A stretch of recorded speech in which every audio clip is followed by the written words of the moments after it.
So obviously reading up their stories, like, it shook me. Yeah, ne? Like reading some of the stories, and like they've committed murder, they've raped, or they stabbed their mother.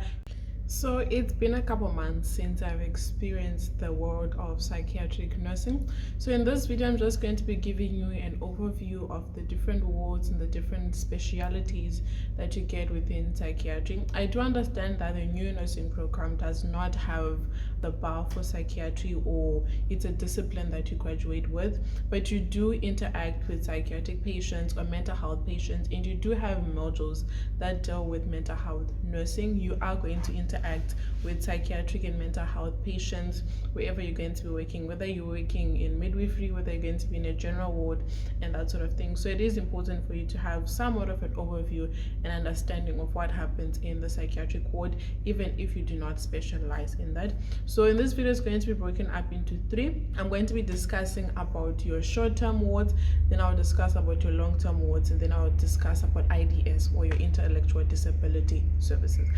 Please note that community health nursing in a clinic setting is also part of psychiatric nursing, but unfortunately, due to some changes within our program, we are not going to be interacting with community health patients. So unfortunately, I cannot discuss with you regarding those type of patients. But if you're going to be working in a community health clinic, then those are patients that you're going to be working with. But overall, the whole main goal of your short-term, long-term, and your IDS patients is for them to eventually be rehabilitated so they can be treated in a community health center. So your short-term ward can either be an admission ward, a pre-discharge ward, or a general 72-hour observation.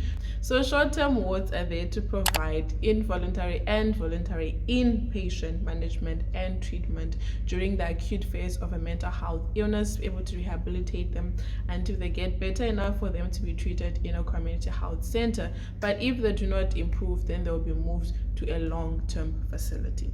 So usually your short-term ward is where you have your fresh off the street type of patients. So here their hallucinations, their delusions are usually extreme, they are very visible. You can see the signs and symptoms of your psychosis and all of that jazz. So when I was working, the very first time I worked in a short-term ward, essentially it was a admission ward. So in this ward, what would happen is the patient would either be brought in as an involuntary assisted or voluntary patient. So a voluntary patient is the patient that they themselves are aware of what's happening with them mentally, and they come to the hospital to admit themselves. Those type of patients, they get admitted as a normal patient and they go to a different ward. So your assisted admissions is where the patient is mentally not capable of making a decision for them to be admitted, but they do not deny being admitted into the ward, and usually it will be a family member that will bring them in, and the family member would have observed these signs and symptoms of psychosis or just any strange behavior that they have. And then your involuntary patient is the incapable of making the decision, and they also deny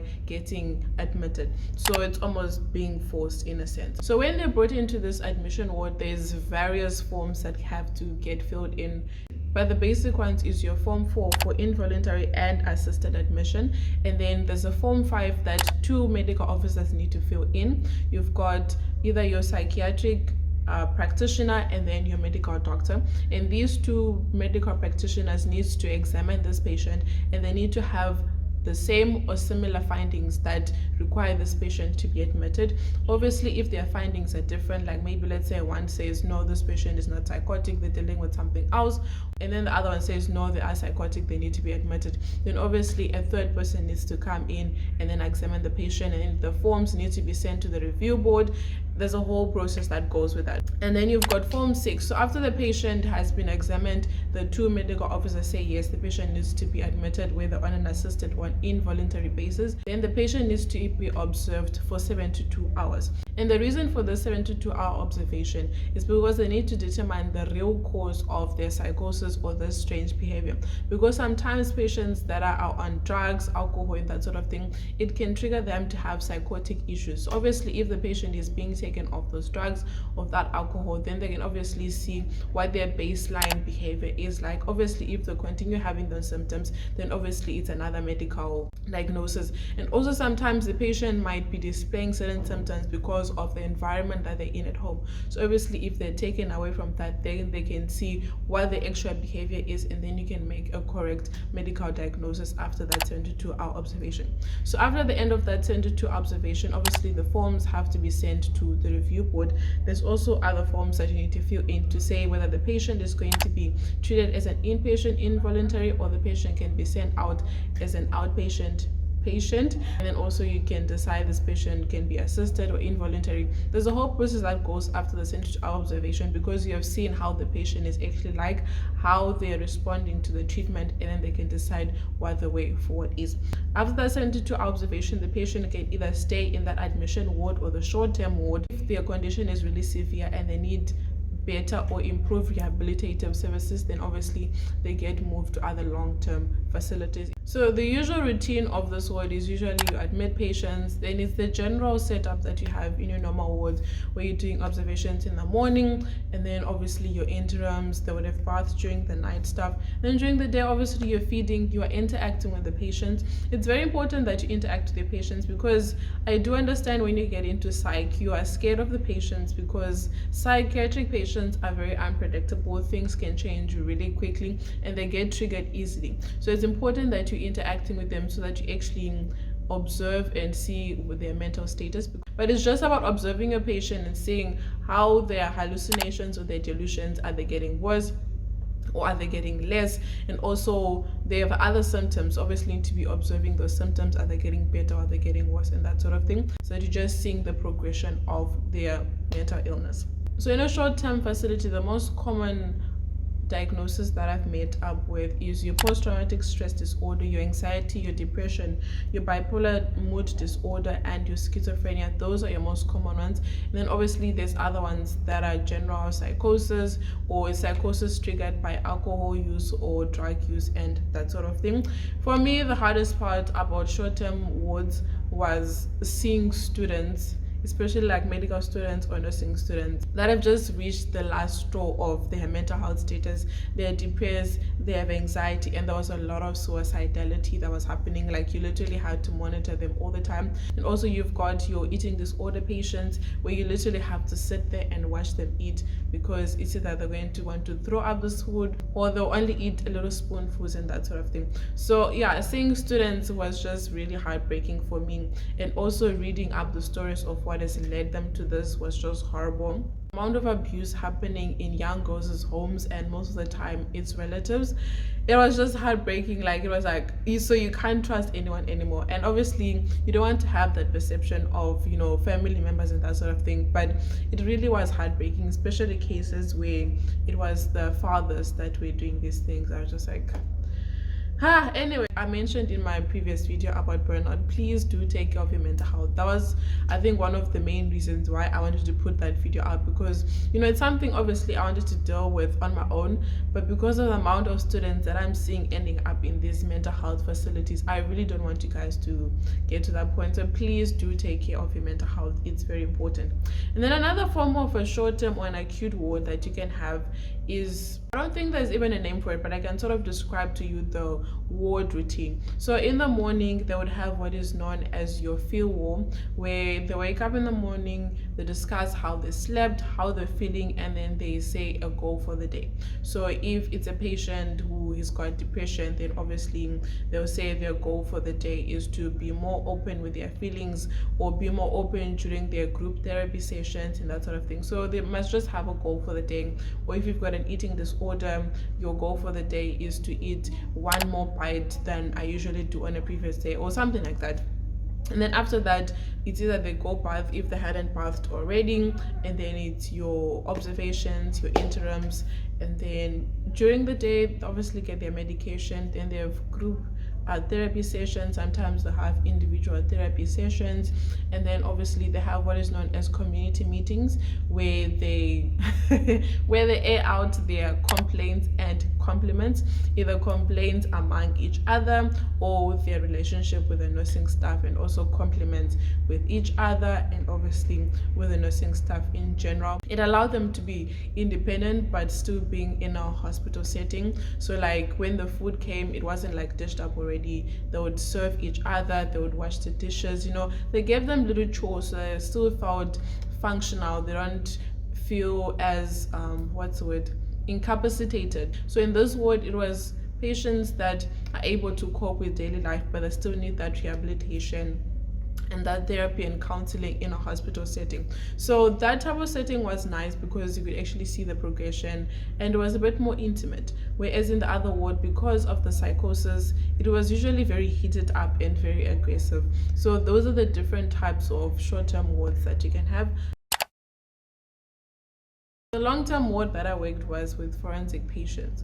So this is patients that have committed various crimes, but they're not mentally fit to stand trial, and as a result, the ward becomes sort of their jail. And I know there's a lot of perceptions about these patients. Oh my gosh, they committed murder. How can he be treating them? And going in, I definitely had those fears because of those things that you've heard from people. And also just the general fear of they've committed a crime. Are they going to do that to me, and that sort of thing. Reading up on their stories was definitely eye-opening, to say the least, because their crimes varied from armed robbery to like murder, rape, and that sort of thing. And like reading some of these things, of like the one that I read, the patient stabbed their mom like 5 times, and I'm just like, and the interesting thing is, it's the most innocent and the sweetest ones that have done these crazy crimes. And for me, it was definitely hard to put 2 and 2 together, because I'm just like, how do you commit such a horrendous crime but you're such a nice person? And that's where the whole mental status comes in, because mentally they're not capable of differentiating between right and wrong. And usually when you've got psychosis, you really can't control what you're doing. So it really had to humble me, in a sense, like, yes, I've committed this crime, but they're still human, they're still kind, they're still capable of being kind and nice, but because of their mental diagnosis, they're just not capable of functioning in the right way, if I can put it in that way. So in the beginning, it was hard to open up and have conversations with them. I think the first day I stayed in the ward, like in the nursing station, because I was just so scared, like, what if they choke me while I'm talking to them and stuff like that. But slowly you get to learn about them, you get to interact with them, like when you're giving them out medication and you see their names, and like they love playing games. Dominoes was a big one. So sometimes I'd go out with one of the male sisters, and I would sit there with them, and then I'd play dominoes, and you get a bit more comfortable with them. They're so nice, especially with students, because they get so many students. They can actually pick up a routine, like, okay, cool, we're getting new students here and there, and then they want to ask about your life, what you're studying, and they actually give you great advice about life in general. They're like, don't be like me. You feel a lot of sympathy for them. Like, I had such great connections with a lot of them, actually. And it made me so sad, like, yeah, because of one small little thing that happened, and yeah, it led to here. So you definitely have to get rid of those biases, and that's been one of the biggest lessons that I've learned in psychiatry. Yes, we have a lot of biases and think mental health patients are like this, they should act like this, but honestly, they're still human. They are the sweetest people ever, and in a forensic ward, like, they know the routine of the ward, like, they're so helpful, they're so kind. Honestly, they create their own little family in this ward, and honestly, it's so beautiful to watch. You really do create such a great bond with them, and I loved it. Just one of the negatives with it, I've only ever worked in a male forensic ward. They can get very aggressive, like you can turn from 0 to 100 real quick. Sometimes they just have off days where their symptoms just impair their functioning on that specific day. They end up getting into fights, and then they have to be put back into the ward, time out, seclusion. It can get crazy real quick, or it can be the most peaceful day ever. We are sitting outside in the sun, playing dominoes, having discussions about life. So just that whole unpredictability that comes with forensic patients is what makes it a little bit more dangerous. I mean, I do understand why psych nurses get paid what do they call it, a danger stipend or something like that, because it can get you aggressive really quickly, and that's where most male nurses actually end up. I think because it's a very chilled ward, but obviously you need that manpower, because even like when they're washing, it's only the male nurses that go in. We just pass them their clothes, we do their vital signs, we do the medications, because yeah, they can get feisty, and I don't have a fighting bone in my body, so I'm not gonna get involved in that. Also, one of the other routines that they have is after the medication, then they're allowed to wander around within the compound. Some that are mentally stable get privileges to go outside of the hospital. They get like a pass out. Some go and work. Some will go on a leave of absence or an LOA, and then they go visit their family for like 3 months at a time, and then come back to fetch the medication, or they'll come back for like a week or two, and then they go out. It just depends on how well they're responding to the treatment. And then they're allowed to go to the shops. They get to attend occupational therapy sessions where they get to do arts and crafts. If you follow me on Instagram, you'd have seen a few of the arts and crafts that the patients made for me. It was like super cute. I loved my time in the forensic ward. So they do have privileges to, some might have a functional life. Sometimes they'll even have soccer matches, they play outside and that sort of thing. Another bad thing with forensic wards is the medication side effects are horrible. Like they get very stiff. Like even one of the serious cases that we had when we were there, because I even forgot what medication it was. I think it was because of Clopixo or the other one. Their eyes rolled back in and they couldn't see anything. It was just like, oh, it was so scary. Anyway, so the side effects can get pretty intense. So most of the medication that they are getting is to reverse the side effects of your psychotropic medication. So it's one of those balancing act type of things where you're getting medication, it helps you, but the side effects are really bad. So now you're getting more medication to counteract those side effects and stuff like that. So lastly is your intellectual disability patients.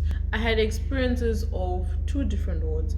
The first one that I interacted with is patients that obviously have intellectual disabilities that range from a variety of things. Some can't walk, some can't talk, some can't hear, a whole lot of things, and mentally they act like little kids even when they're older and stuff like that. And most of them, they can't feed themselves, they've got trouble swallowing, trouble chewing. So some we have to feed, we have to change nappies, we had to do most of the things for them, like bed bathing and that sort of thing.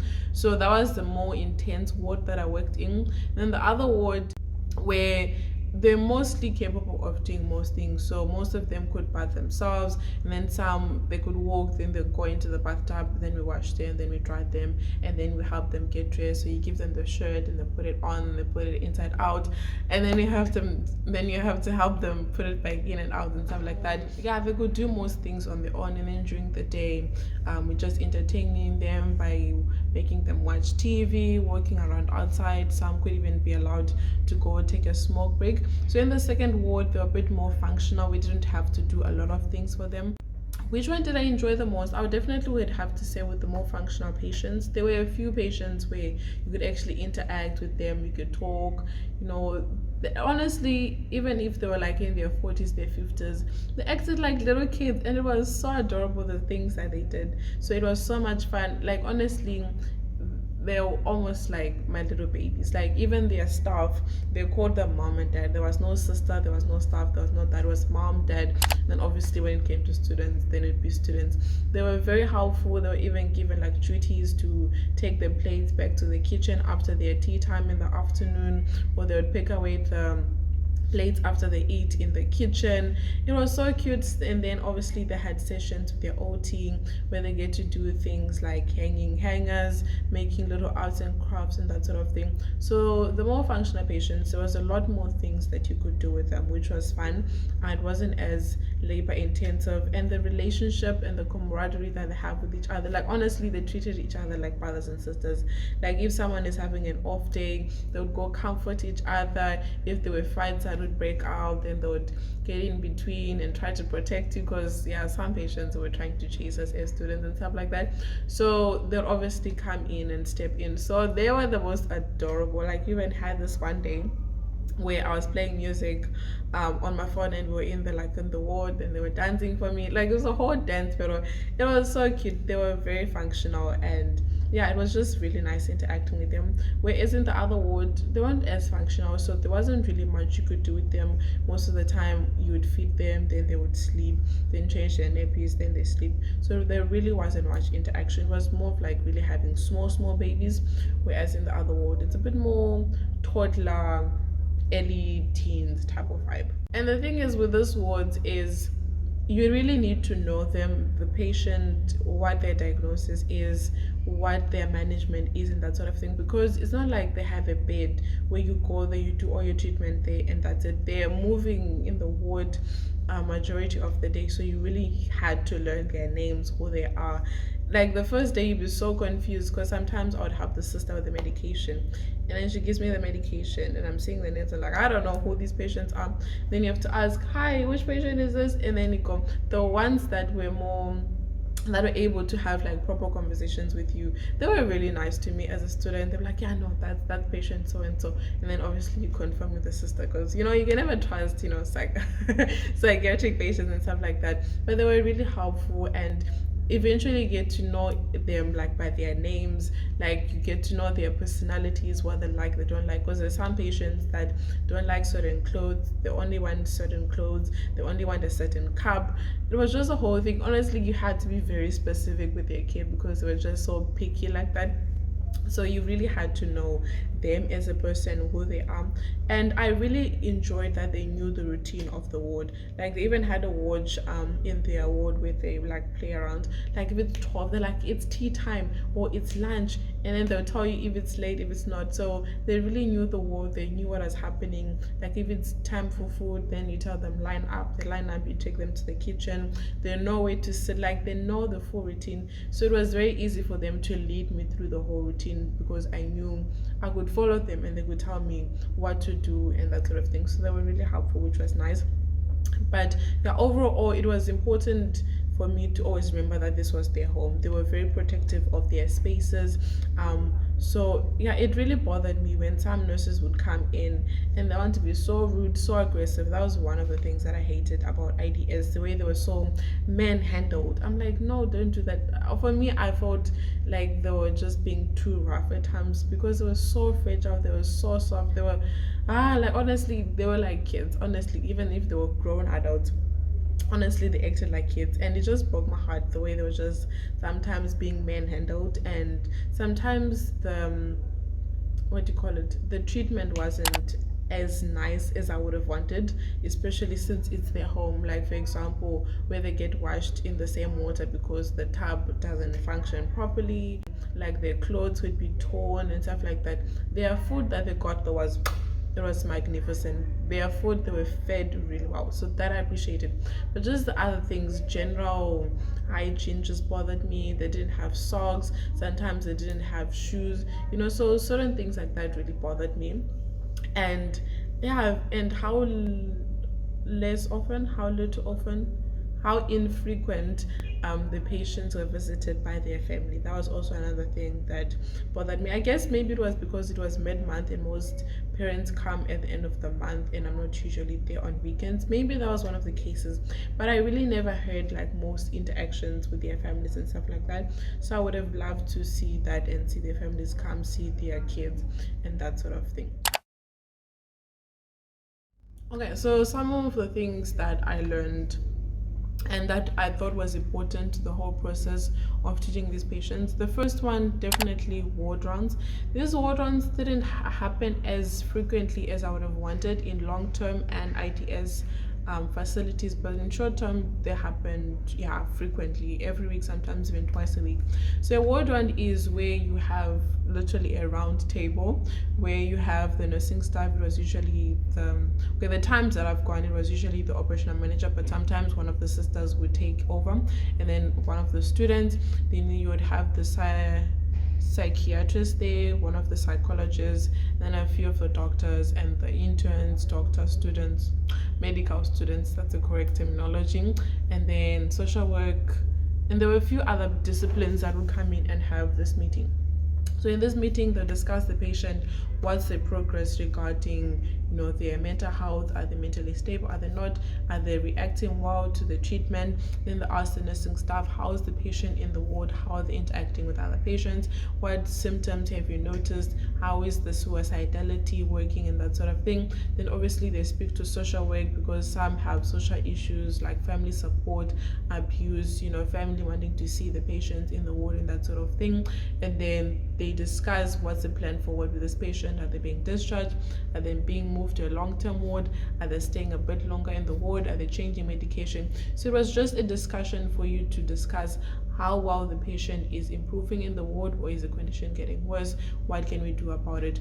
And it's a multidisciplinary discussion, and not just the doctors deciding, okay, no, we must do this, but just everyone giving input of how the patient is improving. So I thought that was very, very beneficial, so that you don't have just one discipline's input of the patient's condition and how they're improving, and you can have multiple inputs, so that you're creating a holistic nursing care or holistic care treatment for this patient.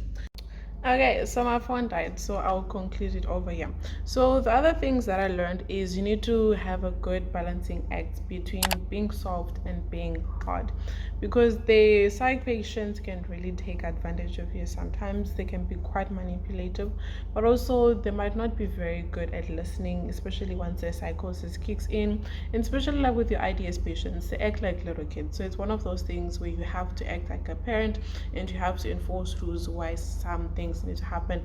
I'm naturally a soft person. I just want to treat them like an egg, that sort of thing. So balancing that and just being firm with them, like, no, do not do this, or no, okay, I can't use any of the patients' names, but no, Matthew, don't do that. You have to be really firm with them, because sometimes they really don't listen and stuff like that. So it definitely was a balancing act, but also not being too harsh. Like sometimes that's the thing that I saw is, yes, they wanted to be firm, and I wanted to be firm and enforce rules, but they're also being harsh about it, and they were not using kindness and love in the whole process. So it's very important that you're able to balance both, but also still show that compassion as if this person was your little brother or your little sister, and that sort of thing. But overall, Psych has really been amazing, especially when you get to see them moving from an acute stage to them being discharged or being treated on an outpatient basis, or if they've moved from an acute ward to a long-term ward, and seeing the progress that they've done over the past couple months, over the past couple weeks, has been really fulfilling to see. And you actually get that thing like, oh wow, it actually is making sense. It actually is all coming together. Overall, I've enjoyed being in psych, because it's really changed my view, how I used to see mental health, mental illnesses, and that sort of thing. And just being more educated about it, I'm able to, I guess, comfort other students or other patients and that sort of thing, because I've had that experience, I've had that interaction, and there's not as much stigma and biases that I've attached to it now. So it's been a great learning curve. But yeah, I do understand that you guys won't experience psychiatric nursing in its fullest aspect, but when you are doing your mental health modules, please do pay attention. You are going to meet mental health patients wherever you're going to be working, and even some mental health patients might actually be some of your colleagues, some students that you're working with, learning with, and that sort of thing.